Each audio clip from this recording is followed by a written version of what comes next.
या कंस का काल आ गया, पकड़ो जल्दी करो, मामा को उठाओ। सभी आप लोगों से हाथ जोड़ के वंदना करता हूँ। हमारा जो चैनल है श्री सोनू महाराज, वो चैनल जरूर सब्सक्राइब करें और इन वीडियो को शेयर करते रहिए। साहब एक कड़वा सिस्टम है, लिफाफे की जरूरत ब्याह शादी में नहीं है। कम से कम ब्याह शादी में लिफाफे की जरूरत नहीं है। हकीकत में लिफाफे की जरूरत हॉस्पिटल में होती है और हम लिफाफा ब्याह शादी में दे के आते हैं। ये सबसे बड़ी हमारी कमजोरी है महाराज से। जब हॉस्पिटल में जाओ तो एक लिफाफा लेके जाओ, ब्याह शादी में तो नहीं दोगे तो भी चलेगा और कम दे दो, आपकी फॉर्मेलिटी से पूरी कर दो, पर रियल लाइफ में लिफाफे की जरूरत हॉस्पिटल में होती है। खाली हाथ नहीं जाना चाहिए, हो सकता है कण कणु मण हो जावे। तो हम चलते हैं भगवान की तरफ। द्वापर युग के अंत में, द्वापर जब एंड की तरफ था, द्वापर युग, योग कितने हैं बता सकते हो? 4 युग है। सबसे पहला कौन सा युग आता है? सतयुग, ठीक है। उसके बाद त्रेता आता है, उसके बाद द्वापर। अब कौन सा चल रहा है? कलयुग। कल सतयुग की उम्र थी 17,28,000 वर्ष। त्रेता युग की उम्र थी 12,96,000 वर्ष। जब कृष्ण आए थे उस युग का एंडिंग था और वो था 8,64,000 वर्ष का। अब चल रहा है कलयुग 4,32,000 वर्ष का। 5,126 साल बीत चुके हैं, 4,26,892 साल शायद इसके बाकी पड़े हैं। तो चारों का काउंटिंग होता है 43,20,000।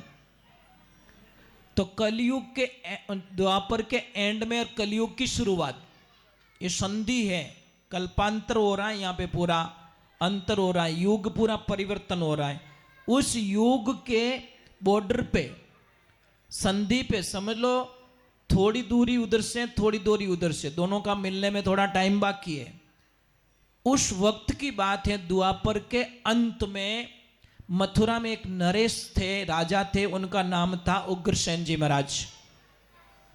उग्रसेन जी महाराज बहुत धार्मिक थे, बहुत अच्छा राज्य चलाते थे, प्रजा को अच्छी तरह देखते थे। थोड़ा ध्यान से सुनना इस बात को, क्योंकि मेन मुद्दे पे आए हम लोग। अभी कथा के मूल भाग में आ गए, अभी हम लोग केंद्र बिंदु पे आ रहे हैं, नाभि पे आ रहे हैं। कहाँ आ रहे? नाभि पे। तो वो इतने महान राजा थे, पर मैंने बोला ना कहीं कहीं गलतियां हो जाती है। उनकी पत्नी गर्भवती थी, थोड़ा इधर उधर घूमने का ध्यान नहीं रखती थी, तो कहीं बाहर बैठी होगी तो धूमिल नाम का राक्षस निकल रहा था आकाश मार्ग से, तो उसकी छाया उस गर्भवती महिला पे पड़ गई। और जैसे ही गर्भवती महिला पे छाया पड़ गई तो उसका जो गर्भ था वो दूषित हो गया, गलत हो गया। जब बच्चे का जन्म हुआ तो महाराज संतों को, पंडितों को पूछा गया कि बच्चा कैसा रहेगा हमारे लिए। तो उन्होंने बता दिया कि ये बच्चा पूरी नगरी का विनाश कर देगा, सबके परिवार का नाश कर देगा, इस बच्चे को यहां रखना उचित नहीं है। तो उग्रसेन जी महाराज ने कहा कि भाई जब ये बच्चा विनाशकारी तो इसको नगरी में क्यों रखे। तो उन्होंने संदूक लिया और पानी में डाल दिया और पानी में छोड़ दिया, यमुना जी में। जब छोड़ दिया तो आगे सूरसेन जी महाराज स्नान कर रहे थे, उनको वो मिल गया, उसको ले गए और उनको पत्नी को बोला एक तो वसुदेव है ही हमारे और एक दूसरा बच्चा मिल गया है, ये भी भगवान ने दिया, इसको हम बड़ा करेंगे। पाल पोस के बड़ा किया। जब समझदारी हुई तो आपको पता है, मैंने बोला नारद जी जहां पे भी जाते कुछ न कुछ कर देते वो। अब कंस के पास में जाते हैं, कंस को ओरिजिनल बात बताते हैं कि तेरे पिताजी ये नहीं है, तू उग्रसेन जी महाराज का बेटा है और तुझे पानी में छोड़ दिया गया, तुझे बोझ मान के छोड़ दिया गया, तुझे नगरी से बाहर निकाल दिया गया। उसके मन में जहर भर दिया। अब वो घर पे तो नहीं गया, डायरेक्ट जंगल में चला गया और भगवान शिव की घोर तपस्या करी। ऐसी तपस्या करी कि भगवान शिव को खुश होना पड़ा। और आके आशीर्वाद देना पड़ा कि बोल मांगे सो मिले, कि मुझे ऐसा वरदान दे दो मैं किसी से मरे को, ये तो मैं नहीं दे सकता, एक काम कर ये धनुष ले जा, ये धनुष वहां पे रख लेना, ये धनुष जो तोड़ देगा वो धनुष तोड़ेगा, वो तुझे नहीं छोड़ेगा, उसके हाथ से तेरी मौत लिखी हुई है। अब वो वापस अपनी सेना तैयार करता है और आके अपने पिताजी के राज पे आक्रमण कर लेता है, पिताजी को बंदी बना लेता है, अपने काका को बंदी बना लेता है और कारागृह में डाल देता है। कौन? कंस डाल दिया। अब राजगद्दी पे बैठ गया। अब उसने सोचा कि मेरे काका की जो लड़की है देवकी, उसको ऐसा फीलिंग नहीं होना चाहिए कि मेरे बाप को तो कैद कर दिया, मेरी शादी कौन करेगा। तो धामधूम से उसकी शादी रचाई गई। वसुदेव जी जो मित्र थे, जहाँ पे बड़े हुए थे सूरसेन जी के बेटे, उनके साथ में शादी रचाई गई। सीख देने के लिए बोला मेरी बहन है, लाडली बहन है, मैं उसको ससुराल तक छोड़ के आऊंगा। और जैसे ही वो निकलता रथ में सवार होता, रथ खुद चलाता है, सारथी बनता है। और महाराज जैसे ही आगे जाता है, रात रास्ते में एक आकाशवाणी होती है, कंस कहां जा रहा है? जिस देवकी को तू लेके जा रहा है ना, इसका 8वां पुत्र तेरा काल बन के लौटेगा, तेरी मौत का कारण बनेगा। कंस ने वहीं रथ रोक दिया। एक पल में चेहरा चेंज हो गया, नीचे उतरा, देवकी के बाल पकड़े, घसीटी नीचे, तलवार निकाल दीगी कि एक ही झटके में इसकी गर्दन काट लेता हूं, ना रहेगा बांस, ना बजेगी बांसुरी। जब देवकी रहेगी नहीं तो इसको पुत्र नहीं होगा, पुत्र नहीं होगा तो मुझे कोई मारने वाला। तो वासुदेव जी महाराज ने उसके हाथ पकड़ ले, क्या करते हो? सूरवीरों के हाथ स्त्री पे नहीं उठते। अरे नाक कट जाएगी तुम्हारी, पूरे संसार तुमको घृणा से देखेगा। तो क्या करूं वसुदेव, तुम समझाओ। कि मैं तुम्हें वचन देता हूं कि जितने देवकी के बच्चे होंगे सारे बच्चे तुम्हें लौटा दिए जाएंगे, जो चाहो वो कर सकते हो। कि बोला तब तक तुम्हें मेरी नजरों के सामने जेल में रहना होगा। उसने बोला ठीक है, एग्री है। दोनों को जेल में डाल दिया जाता है। कंस ने पूरे पहरेदार लगा दिए। और जब पहली संतान हुई तो वसुदेव जी ने ले जाके कंस को दी कि लीजिए आपका पहला शिकार। तो उसको दया आ गई कि तो फूल जैसा बच्चा है, ये तो पहला है, 8वां मेरा दुश्मन है, इसको क्यों मारो। फिर नारद जी का यहाँ पे आना हो जाता है। मैंने बोला था नारद जी आएंगे कुछ घोटाला करेंगे। नारद जी बोले कंस क्या कर रहे हो, कि ये तो पहला है, इसको मारने से मेरा कोई मतलब नहीं है। तो नारद जी ने समझाया, एक फूल लिया, यहाँ से एक गिनती स्टार्ट की कि इस पंखुड़ी को गिनो, 1 2 3 4 5 6 7 8, के हाँ। तो अब इधर से गिन लो, 1 2 3 4, के हाँ। ऐसे गिनाते कंफ्यूज कर दिया कि हाँ यार 8वीं कोई भी हो सकती है, पहली भी 8वीं हो सकती है, चौथी भी 8वीं हो सकती है और छठी भी 8वीं हो सकती है। उसको गणित आ गई दिमाग में। उसने आव देखा ना ताव देखा, बच्चे को लेकर जोर से पत्थर पे पछाड़ दिया, खून की चिंगारी निकलने की, बच्चा मर गया। फिर सेकंड बच्चा हुआ, फिर दिया, थर्ड हुआ, फिर दिया, चौथा हुआ, उसको दिया, 5वां दिया, छठा दिया।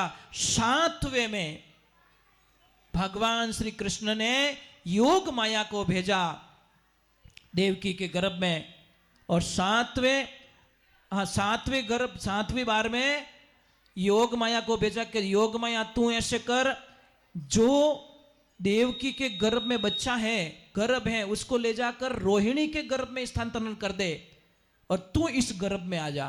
दूसरा काम मैं समेट लूं, तू चली जा यशोदा नंदगांव चली जा, वहां पे जाके लौट जा, मैं दूसरा काम मैं कर लेता हूं। भगवान ने ऐसी लीला रची, माया ने भगवान की ऐसी लीला रची। अब वो माया वहां चली गई, कहां? गोकुल में।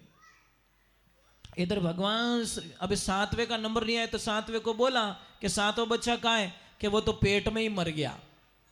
तो रावण वो कंस खुश हुआ, चलो यार मारना तो नहीं पड़ा, ध्यान मिटेगी। अब 8वें बच्चे की बारी। तो इतनी पाबंदियां लगा दी गई, एक एक दरवाजे के पास में 7 पहरेदार, बड़े बड़े ताले, बड़े बड़े लोग, बड़ी व्यवस्थाएं। अब कंस ने बोला आज की रात्रि है, इस रात्रि में कुछ भी हो सकता है, थोड़ा ध्यान रखना। कंस ने बोला बहुत सारे लोगों को लगा के आया हूं, थोड़ा सो जाता हूं, सुबह देखूंगा, वो तो नन्ही सी जान होती है, मार दूंगा उसको। तो पर भगवान जब माया का खेल रचते हैं ना, सब किसी को पता नहीं चलने देते। जैसे ही रात्रि का समय होता है, भगवान की लीला होती है। भगवान ने पूरी नगरी में निंद्रा का वास कर दिया। पूरी नगरी में कोई नहीं जग रहा, पहरेदार मस्ती में सो रहे हैं, कंस मामा मस्ती में सो रहा है। और इधर भगवान प्रकट हुए तो देवकी ने बोला, हे प्रभु छोटे बच्चे में आओ। ऐसे रूप में आने के लिए नहीं बोला, तो छोटे बच्चे बनते कि अब मेरी हिफाजत तुमको करनी है, मैं तो छोटा बालक बन रहा हूं, मैं छोटा बालक बन रहा हूं, मेरी हिफाजत आपको करनी है।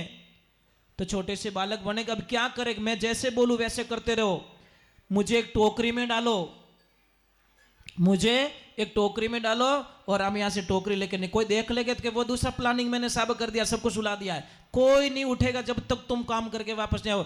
जाओ और गोकुल में जाओ, नंद बाबा के वहां पे मुझे छोड़ देना, और वहां पे एक लड़की है, उस लड़की को टोकरी में डाल के यहाँ पे ले आना। उधर भी नींद आ रही है, इधर भी नींद आ रही है, किसी को पता नहीं है।